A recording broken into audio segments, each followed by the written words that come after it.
Stepstone presenting Viram, truly independent AI homes, 0% no other charges. போரூருக்கே இது புதுசு at Kattupakkam Porur.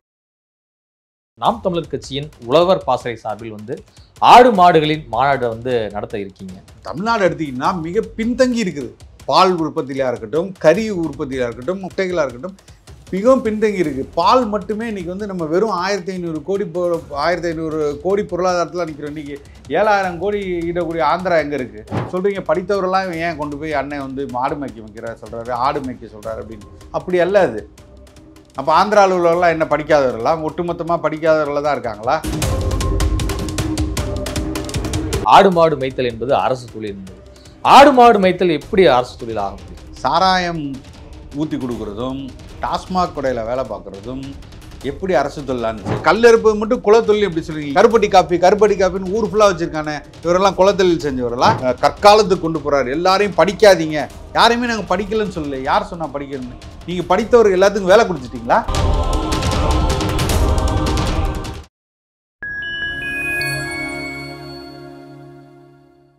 Fine time media நேயர்களுக்கு வணக்கம். நான் உங்கள் சிங்குகன். நம்ம சிறப்பு நிகழ்ச்சியில் நம்மோடு இணைந்திருக்கிறார் நாம் தமிழர் கட்சியின் மாநில ஒருங்கிணைப்பாளர் மதிப்பிற்குரிய திரு சசிகுமார் அவர்கள். வணக்கம் சார். வணக்கம். மதுரை மாவட்டம் விராதனூரில் ஜூலை 10ஆம் தேதி நாம் தமிழர் கட்சியின் உழவர் பாசறை சார்பில் ஆடு மாடுகளின் மாநாடு நடத்த இருக்கீங்க. தமிழ்நாடு எத்தனையோ உரிமைகளை கோரி பல இயக்கங்களும் சங்கங்களும் கட்சிகளும் பலவித மாநாடுகளை நடத்தியிருக்காங்க. இது என்ன ஆடு மாடுகளின் மாநாடு? இல்லை, அதாவது கேட்கும் திறனற்ற ஒரு உயிர்களுக்காக நடத்தக்கூடியது தான் இந்த மாநாடு. அப்போ ஒவ்வொரு நாளும் நீங்கள் பார்த்தீங்கன்னா தொடர்ச்சியாக தமிழ்நாட்டில் எந்த அளவுக்கு இந்த தற்சார்பு வாழ்க்கை முறையிலிருந்து இந்த மக்கள் விவசாயத்தை விட்டும் உழவு தொழிலிருந்து அகற்றப்படுகிறார்கள், அப்புறப்படுகிறார்கள். அவர்கள் ஒரு எப்படி ஒரு ஆடு மாடு கோழி என்பது வாழ்வியலாக மக்களாக பின்னி பிணைஞ்சு தமிழ்நாட்டில் அத்தனை பேர் நம்ம உலகத்திலே ஒரு பொங்கல் கொண்டாடுறோம், மாடுகளுக்காக ஒரு விழா கொண்டாடுறோம் அப்படின்னா அது தமிழர்கள் தான். மாட்டு பொங்கல் வச்சு, மாட்டுக்கு படையல் வச்சு, மாட்டை தெய்வமாக கொண்டுட்டு, மாடு நம் வீட்டின் ஒரு அங்கம், மாட்டில் நம் செல்வம் என்று கொண்டாடப்படுகிற ஒரு மரபில் இருக்கக்கூடிய தமிழர்கள் இன்று முற்றுமூலமாக அதிலிருந்து அகற்றப்பட்டு கொண்டே வருவாங்க. இன்றைக்கி கிராமங்கள் எல்லாம் காலியாகிட்டே வருது. கிராமத்தில் இருக்கக்கூடிய விவசாய நிலங்கள் எல்லாம் இன்றைக்கி தரிசு நிலங்களாக மாற்றப்பட்டு பிளாட்டுகளாகவும் இல்லை பெரிய தொழில்துறைக்கும் இந்த மாதிரி ஒரு என்ன சொல்கிறது, அது சோலார் போடுறதுக்கும் இந்த மாதிரி ஒரு சம்பந்தமில்லாத இந்த மண்ணுக்கு சம்பந்தமில்லாத தொழில்களை, இந்த மண்ணுக்கு ஒவ்வாத ஒரு தொழிலை கொண்டு வருவதற்கான தொழிற்சாலைகளை கட்டுவதற்காக ஒரு இடமாக மாறிக்கொண்டிருப்பதால் இதை மீட்டெடுக்க வேண்டிய பொறுப்பும் கடமையும் நாம் தமிழர் கட்சி இருக்குது. அப்புறம் அதில் ஒரு முதல் இதாக தான் நீங்கள் ஏற்கனவே ஜல்லிக்கட்டு போராட்டமாக இருக்கட்டும், ஜல்லிக்கட்டுக்காக முதலில் முக்கிய குரல் கொடுத்தவர் அண்ணன் சீமான் அவர்கள். இந்த ஜல்லிக்கட்டில் மாடுகள் மீட்கப்படணும், நாட்டு மாடுகள் காக்கப்படணும் அப்படிங்கிறதுல முதன்முறையாக குரல் கொடுத்தவர் அண்ணன் சீமான் அவர்கள். அதுலேருந்து தான் ஒரு மிகப்பெரிய போராட்டம். ஜல்லிக்கட்டு வரலாறு பார்த்திங்கன்னா அண்ணன் அவர்களை தவிர்த்து விட்டு பார்க்க முடியாது. அப்போ அடுத்த கட்டமாக இவர்கள் எங்கே நோக்கி வர்றாங்க அப்படின்னா, இந்த மாடுகள், இந்த நாட்டு மாடுகள், இந்த மாடுகளிலிருந்து கிடைக்கக்கூடிய வருமானமாக இருக்கட்டும், செல்வங்களாக இருக்கட்டும், ஒவ்வொரு வீட்லேயும் மாடு என்பது ஒரு அத்தியாவசிய ஒரு இது மாதிரி இருக்கும். அப்போ அந்த ஒரு வீட்டில் மாடு இருந்துச்சு அப்படின்னா, அந்த மாடு இருந்துச்சுன்னா அந்த வீடு வறுமையே சந்திக்காது. ஒரு ஆடு இருந்துச்சுன்னா, மாடு இருந்துச்சுன்னா, கோழி இருந்துச்சுன்னா, அவங்க எதை பற்றியும் ஒரு பொருளாதார பின்னடைவோ அது எந்த இதுவுமே இருக்காமல் தன் குடும்பத்தை, தன் பிள்ளைகளை வளர்க்கக்கூடிய ஒரு இடத்துக்கு அது முக்கிய பங்காற்றிகிட்டு இருந்த இடத்துலேருந்து இன்றைக்கி அதுக்கு தீனி வாங்கிறதுக்கும், அதுக்கு தினசரி புண்ணாக்கு வாங்கிறதுக்கும், இல்லை தவிடு வாங்கிறதுக்கும், இல்லை அதற்காக ஒரு உணவு தேவை ஏற்படுவதற்கும் மிகப்பெரிய பொருளாதார பங்கு கொடுக்க வேண்டியது. பிள்ளைங்களுக்கு எப்படி மாதம் 5000 ரூபா ஒதுக்குறோமோ அது மாதிரி ஆடு மாடுகளுக்கும் ஒதுக்க வேண்டிய இடத்துக்கு இன்றைக்கி நகர்த்தி கொண்டு வந்துட்டாங்க. இன்றைக்கி நீங்கள் எல்லாமே காசு கொடுத்து வாங்க வேண்டிய இடத்துல வச்சுருக்கோம். முன்னாடி அப்படி கிடையாது. ஒரு வீட்டில் மாடு ஆடு வந்துச்சுன்னா அவுத்து விட்டாங்கன்னா அது போகும், மேய்ஞ்சிட்டு மேய்ச்சல் நிலம் இருக்கும். மேய்ச்சல் நிலத்தில் போயிட்டு விட்டுட்டு அந்த இடத்துல பார்த்திங்கன்னா ஒரு 100 ஆடு 100 மாடுகள் எல்லாம் ஒன்றாக மேய்ஞ்சிட்டு அடுத்து மாலையில் வரும்போது கூட்டிகிட்டு வந்துடுவாங்க. அப்போ அவங்களுக்கு மிகப்பெரிய பொருளாதார ஒரு எப்படி சொல்கிறதுனா ஒரு மிச்சம் இருக்கும். அவருக்கு எதற்கும் போய் அதுக்காக உணவு தேவையோ மேய்ச்சல் நிலம் இருக்கிற பெரிய கம்மா இருக்கும், அந்த கம்மாவில் போய் தண்ணி இருந்துட்டு வரும், உணவாக புல் பக்கத்தில் இருக்க எல்லா செடி கொடிகளை இது பண்ணிட்டு வரும். இப்போ அதெல்லாம் முற்றிலுமாக அழிந்து கொண்டே வருது. இன்னைக்கு யாருமே வந்து அதை நோக்கியான ஒரு இன்னைக்கு வனத்தில் போனீங்கன்னா இல்லை காடுகளாக இருக்குன்னு ஃபாரஸ்ட் டிபார்ட்மெண்ட் சொல்லி அவன் வேலி போட்டு அவன் மேலே போய் மேய்ச்சல் இதை கொடுக்க மாட்டான், அதுக்கான உரிமைகளை கொடுக்க மாட்டான், விரட்டி விடப்படுகிறார்கள். அப்படி இருக்கும்போது அப்போ இதில் இருக்கிற பொருளாதாரம் பெரிய ஒரு நீங்கள் இன்றைக்கி தமிழ்நாடு எடுத்திங்கன்னா மிக பின்தங்கி இருக்குது. பால் உற்பத்தியிலாக இருக்கட்டும், கறி உற்பத்தியாக இருக்கட்டும், கோழி இதாக இருக்கட்டும், கோழிக்கறிகளாக இருக்கட்டும், இல்லை கோழியாக இருக்கட்டும், முட்டைகளாக இருக்கட்டும், மிகவும் பின்தங்கி இருக்குது. பால் மட்டுமே இன்றைக்கி வந்து நம்ம வெறும் 1500 கோடி பொருளாதாரத்தில் நிற்கிறோம். இன்றைக்கி 7000 கோடி ஈடக்கூடிய ஆந்திரா எங்கே இருக்குது யோசிச்சு பாருங்கள். இன்றைக்கி வந்து மிகப்பெரிய பொருளாதாரம். நான் சொல்கிறது பால் மட்டும், இதை தாண்டி கறி இருக்குது, முட்டை இருக்குது, இதெல்லாம் எங்கேருந்து நீங்கள் பெறுறீங்க அப்படின்னா வெளி மாநிலத்திலேருந்து வந்து வாங்கி கொண்டு இருக்கோம். அப்போ இதுக்கு மிகப்பெரிய சந்தை ஒன்று இருக்குல்ல, அந்த சந்தையை விட்டு கொடுத்துட்டு நம்ம நகர்ந்து வேற எங்கேயோ போயிட்டுருக்கோம்ல. நம்மளோட தேவை இல்லை. இப்போ நீங்கள் சொல்கிறீங்க படித்தவரெல்லாம் ஏன் கொண்டு போய் அண்ணன் வந்து மாடு மேய்க்க வைக்கிறார் சொல்கிறாரு, ஆடு மேய்க்க சொல்கிறாரு அப்படின்னு. அப்படி அல்ல அது. அப்போ ஆந்திராவில் உள்ளவர்களாம் என்ன படிக்காதவர்களாம்? ஒட்டுமொத்தமாக படிக்காதவர்களாக தான் இருக்காங்களா? இல்லை கர்நாடகாவில் இருக்கவங்களும் அப்படி தான் இருக்காங்களா? அப்படி இல்லையே. அதில் மிகப்பெரிய வருமானம் இருக்குது, பொருளாதாரம் இருக்குது. அதை விட்டு நம்ம நகர்த்தி விட்டு வெறும் சாராயம் நோக்கி சாராயத்தை குடிக்க வச்சு இன்றைக்கி 40,000 கோடி டார்கெட்டு, இதை நீங்கள் வந்து குடிக்க வைங்க, இந்த இடத்துல கடையை போடுங்க, கடையில் வந்து பார் வைங்க, இத்தனை சரக்குகளை கொண்டு வைங்க, அவர்களை வந்து 500 மில்லிலிட்டர் குடித்தாங்களா அவர்களை 100 மில்லி பேக்கெட் சாசையாக போடுங்க, அவர்கள் வந்து காலையில் 9 மணிக்கு கடை திறந்தியா, இல்லை இனிமேல் 6 மணிக்கெலாம் திறந்துரு, இல்லை 24 மணி நேரம் பார் வச்சுரு. என்ன மாதிரியான சிந்தனைக்கு இன்றைக்கி கொண்டு வந்து நிற்கிறாங்க? இதெல்லாம் கேளிக்கையா இல்லையா? இதெல்லாம் நாட்டு மக்களுக்கு தேவையானதா? அதை பற்றியான எந்த ஒரு இதுவுமே இல்லையே. நீங்கள் அதை விட்டு இன்றைக்கி வந்து முக்கியமான பிரச்சனையாக இருக்கக்கூடிய, நமக்கு செல்வமாக இருக்கக்கூடிய, நம்மளுக்கு வருமானம் ஈட்டி இருக்கக்கூடிய தொழிலை நீங்கள் கொச்சைப்படுத்த கொண்டு போயிட்டீங்க. அதை மீட்டெடுக்க வேண்டிய ஒரு முக்கிய பங்கு நாம் தமிழர் கட்சிக்கு அண்ணன் சீமான் அவர்களுக்கு இருக்குது. அதனால தான் நாங்கள் தொடர்ச்சியாக இந்த போராட்டத்தை முன்னெடுக்கிறோம். இது வந்து மக்களின் தேவை, மக்கள் மிகப்பெரிய அளவில் கொண்டாடுறாங்க. நீங்கள் நாம் தமிழர் கட்சி எடுத்துக்க பல விவசாயிகள் எல்லாம் கல்லிறக்கும் போராட்டமாக இருக்கட்டும், இன்றைக்கி மேய்ச்சல் நிலம் போராட்டமாக இருக்கட்டும், விவசாயிகள் கொண்டாடுறாங்க, பாராட்டுறாங்க.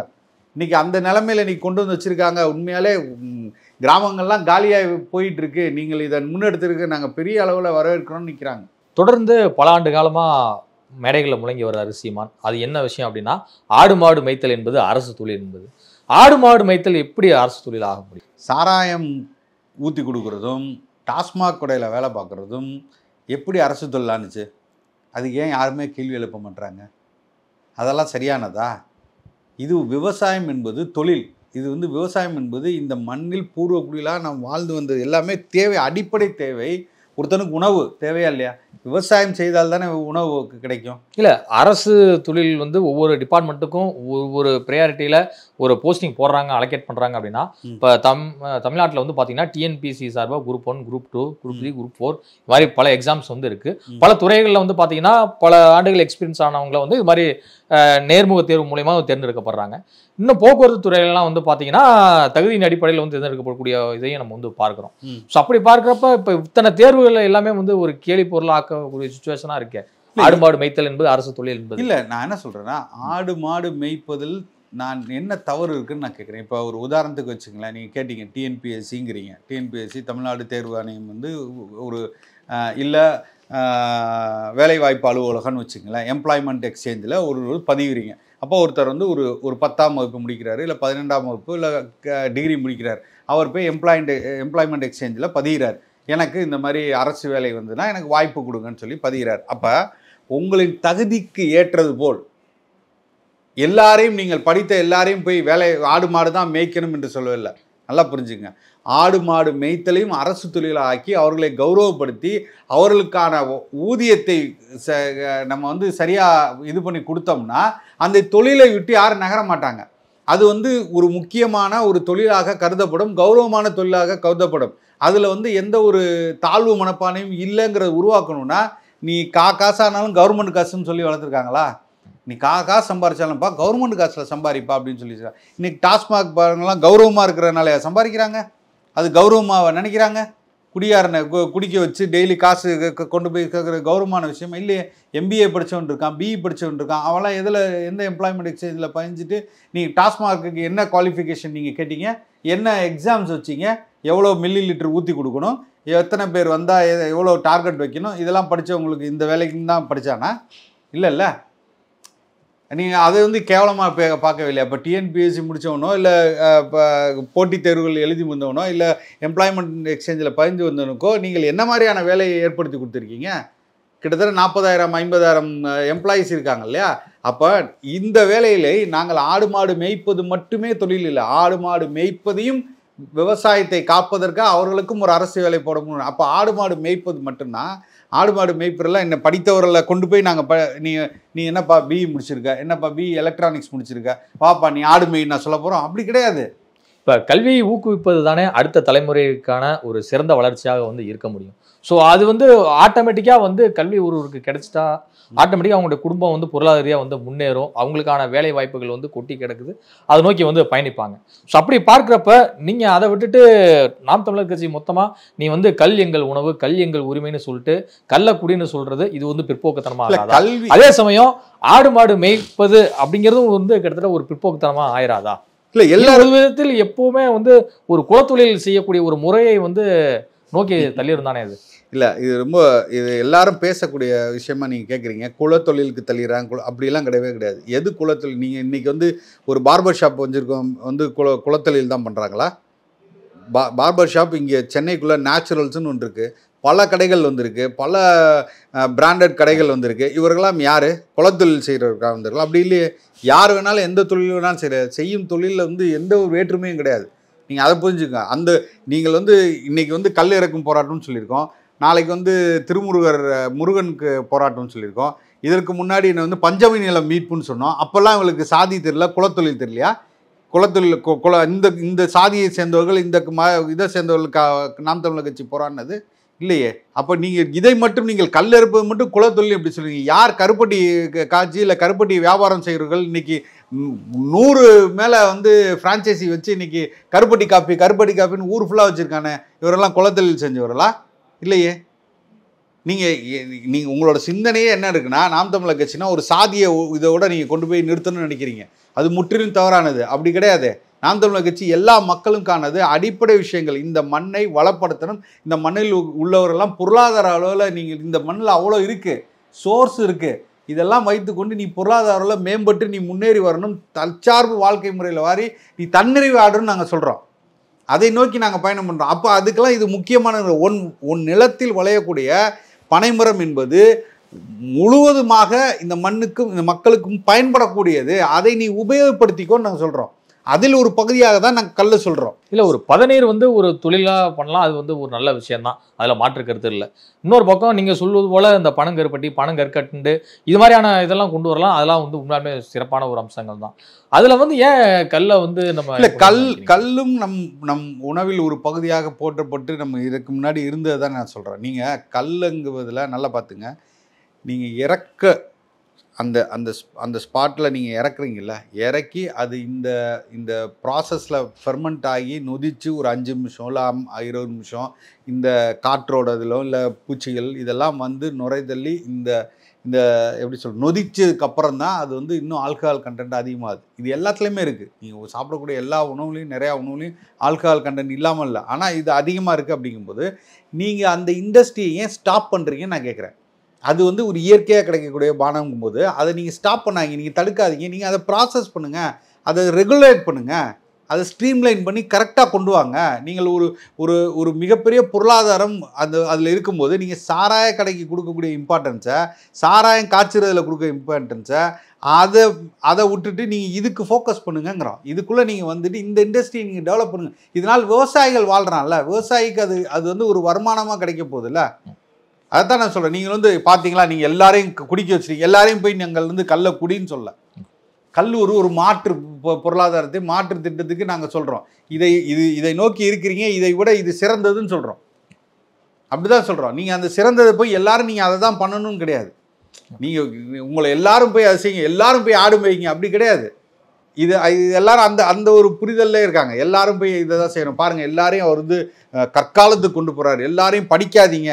யாரையுமே நாங்கள் படிக்கலன்னு சொல்லலை. யார் சொன்னா படிக்கணும்னு? நீங்கள் படித்தவர்கள் எல்லாத்துக்கும் வேலை கொடுத்துட்டீங்களா? நீங்கள் படிக்கிறீங்க சரி, படித்த எல்லாரும் படித்த இதுக்காக இன்ஜினியரிங் முடிச்ச எத்தனை பேர், மெக்கானிக்கல் முடிச்சார் எத்தனை பேர் இன்னைக்கு வந்து ரோட்டில் நிற்கிறான் தெரியுமா? சீமான் அவர்கள், நானே நிறைய பொதுக்கூட்டங்கள் எல்லாம் பார்த்துருக்கேன். ஒரு பக்கம் வந்து மாட்டுக்கறியை நீ சாப்பிடு அப்படின்னு சொல்றாரு, இன்னொரு பக்கம் வந்து மாட்டு உரிமைக்காக மாநாடும் வந்து நடத்துறாரு.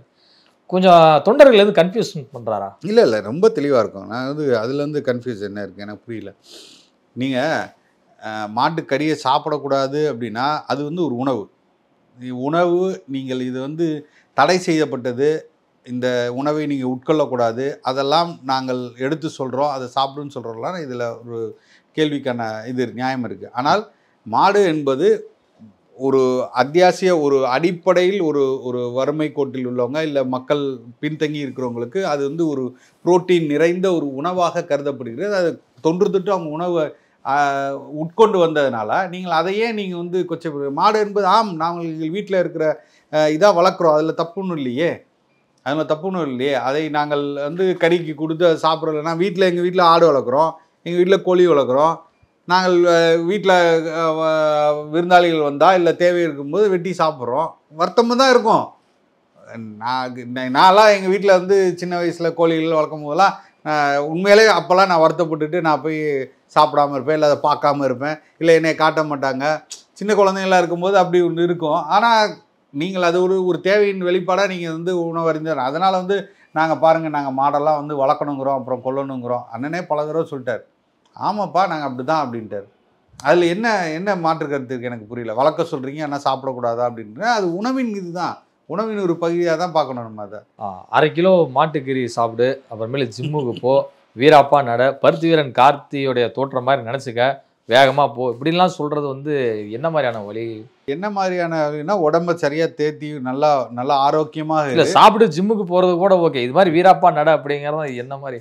என்ன வீராப்பா இருக்கிறதுல என்ன தவறாக போகுது? நீ அடுத்தவனை வந்து குறை கூறுவதோ, அடுத்தவனை தவறாக நடத்துவதோ, அடுத்தவனை காயப்படுத்துவதோ அதுதான் தப்பு. ஒரு தலைவன் வந்து நீ நிமிர்ந்து நில்றா, நீ இந்த இனத்தின் பெருமை மிக்க ஒரு தமிழ் இனத்தின் மகன்டா, நீ எதற்கும் தலை குனியாதரா, இது உன் நிலம்டா, உன் மண்றா, நீ வீரமா இருறான்னு சொல்கிறல என்ன அது கர்வம் தானே.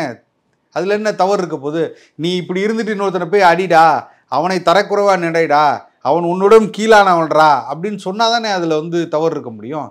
நீ உன்னை பெருமையாக நடக்கூட இது வந்து நீங்கள் ஒரு ஸ்கில், இதில் வந்து மோட்டிவேஷன், இதில் வந்து இதெல்லாம் முக்கியமான ஒரு தலைவர் சொல்ல வேண்டியதுங்க. அது உங்களுக்குள்ளே இருக்கக்கூடிய ஒரு தனி திறமையை, உங்களுக்குள்ளே இருக்கக்கூடிய ஆற்றலை வெளிக்கொண்டு வர்றதுக்கு இதெல்லாம் ரொம்ப முக்கியமான விஷயங்கள்.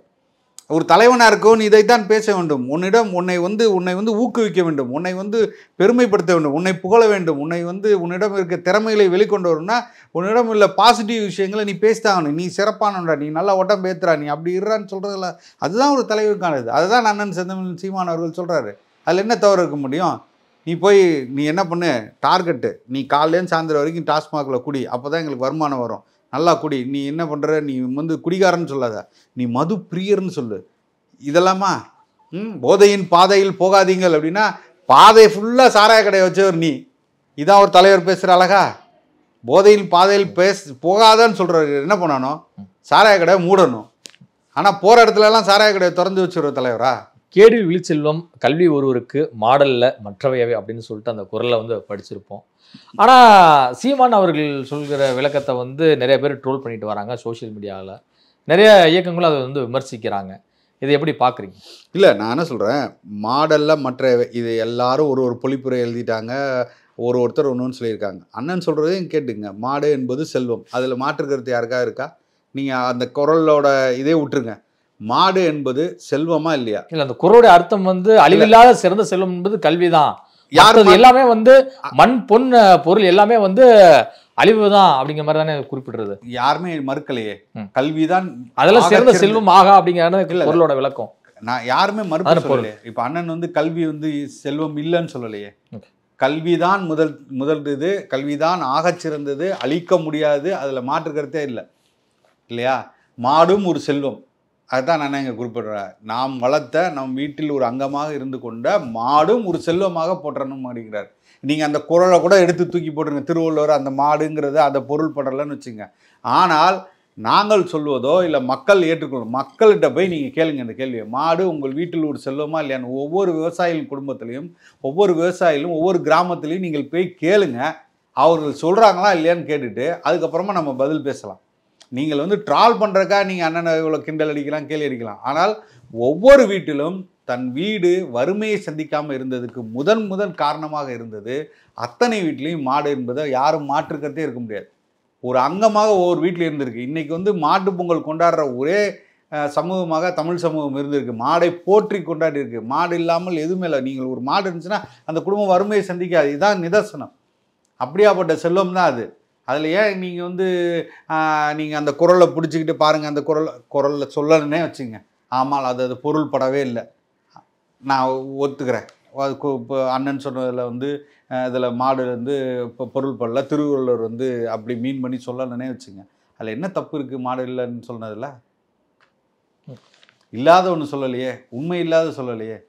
சமீபத்தில் திமுக மேடையில் பேசிய நடிகர் விஜயகுமார் அவர்கள் என்ன குறிப்பிட்டிருக்காரு அப்படின்னா, ராஜாஜி ஆட்சி காலத்தில் நான் வந்து ஸ்கூல் படிக்க முடியாமல் போச்சு, ஆனால் இப்போ உங்களுக்குலாம் அப்படிலாம் இல்லை, எல்லாருமே நிறைய படிக்கக்கூடிய வாய்ப்புகளை வந்து இப்போ இருக்க ஆட்சியாளர்கள் வந்து ஏற்படுத்தி கொடுத்துருக்காங்க அப்படிங்கிறத வந்து குறிப்பிட்டிருக்காரு. இதை எப்படி பார்க்குறீங்க? இல்லை, அவருக்கு ரொம்ப வருஷமாக, அவருக்கே ஒரு 80 வயசு இருக்குன்னு நினைக்கிறேன், 75, இவ்வளோ வருஷமாக கோமாவில் இருந்துட்டு இப்போ தான் திருப்பி வந்து பேசுகிறாருன்னு நினைக்கிறேன். அப்போ இது வரைக்கும் இதுக்கு முன்னாடி ஆண்டவரெலாம் என்ன பண்ணாங்கன்னு எனக்கு தெரியல. அப்போல்லாம் எதுவும் நடத்தலையா, இல்லை ஸ்டாலின் வந்ததுக்கப்புறம் தான் நடத்திட்டாருங்கிறாரா? ஸ்டாலின் வந்ததுக்கப்புறம் தான் இந்த கல்வியெல்லாம் எல்லாத்துக்கும் கிடைக்கிற மாதிரி. ராஜாஜி காலத்தில் வந்து குலத்தொழில் கொண்டு வந்ததன் காரணமாக என்னால் 8ஆவதுக்கு மேலே நான் படிக்க முடியல, பள்ளிக்கூடம் அதுக்கு மேலே என்னால் போக முடியல அப்படிங்கிறாரு. அவருடைய சொந்த ஊரான பட்டுக்கோட்டை பக்கத்தில். அது ரொம்ப ரொம்ப பின்னாடி இருந்துட்டு அவர் சொல்கிறாருன்னு நினைக்கிறேன். இப்போ ஏதாவது வந்து ஒரு காலத்தில் வந்து கலைஞர் இருக்கும்போது என்ன பண்ணுவாங்கன்னா, யாரெல்லாம் நடிகர் இருக்காங்களோ, யாரெல்லாம் சந்து புந்தில் யார் வடிவேல் ஆரம்பித்து யாரெல்லாம் இருக்காங்களோ எல்லாரையும் கூட்டு வந்துட்டு புகழ்ந்து பாடுங்கள். அரசியல் புலவராக, அரசியல் கவிஞராக, அரசியல் நடன ஆளாக ஒரு டீமை வச்சுருந்தார், ஒரு குழுவை வச்சுட்டு எங்கே போனாலும் அவரை பற்றி புகழ்ந்து பாடுவாங்க. என்ன, அதனால தான் அவர் அதுக்கப்புறம் எந்திரிக்கவே இல்லை, அதுக்கப்புறம் ஆட்சிக்கு அவரால் வரவே முடியல. அந்த அந்த அட்டுழியம் பண்ணதுக்கப்புறமா நடிகர்களே மிக கூச்சப்பட்டு வெளிப்படையாகவே ஸ்டேஜ்லேயே வந்து பேசிட்டு போன கதையெல்லாம் இருக்குது. அஜித்லாம் என்னை வந்து வற்புறுத்தி கூப்பிட்றாங்கன்னு சொன்ன கதை. அதுக்கோட அடுத்த வெர்ஷனாக தான் இப்போ நான் ஸ்டாலின் அவர்களை பார்க்கணும். எங்கே போனாலும் தன்னை புகழ்ந்து பேசுகிறதுக்கும் தன்னை பாராட்டி பேசுகிறதுக்கும் தான் ஆகச்சிறந்த ஒரு உலகிலேயே ஆகச்சிறந்த ஒரு பரம. இதெல்லாம் தாண்டி ஆப்பிரிக்காவில் போய் $50 காசை கொடுத்து அங்கே போய் 4 பேரை நடனம் ஆட வச்சு, பாருங்கள் தலைவரே நீங்கள் உங்களை மாதிரி ஒரு மிக ஆகச்சிறந்த ஒரு என்ன சொல்கிறது ஆட்சியாளரை இந்த உலகம் கண்டதில்லைங்கிற அளவுக்கு அமெரிக்கா ஆப்பிரிக்கா அளவுக்கு போயிட்டாங்க. ஒரு காலத்தில் ஸ்டாம்பு சித்தர்னு ஒருத்தர் இருந்தான், டான் அசோக்னு. அதை விட மிஞ்சி போகிற அளவுக்கு இன்னொருத்தனை கொண்டு வந்து இப்போ ஏமாத்தினாங்க ஆப்பிரிக்காலேருந்து, சிவகுமார் யாரோ ஒருத்தர் பேர். அதுக்கப்புறம் இந்த மாதிரி புகழ் பொழுதனைக்கும் இந்த 26 தேர்தல் வரைக்கும் இவங்க இப்படி தான் நாடகம் நடத்திட்டே இருப்பாங்க.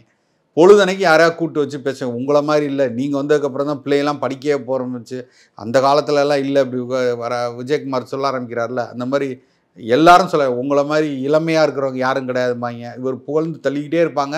இதை நம்ம காது கொடுத்து கேட்டுகிட்டே தான் இருக்கணும். இந்த கொடுமையை நம்ம ரசித்து தான் இருக்கணும், வேறு வழி இல்லை. இதுவரை உங்கள் பல்வேறு கருத்து உங்களுக்கு நன்றி.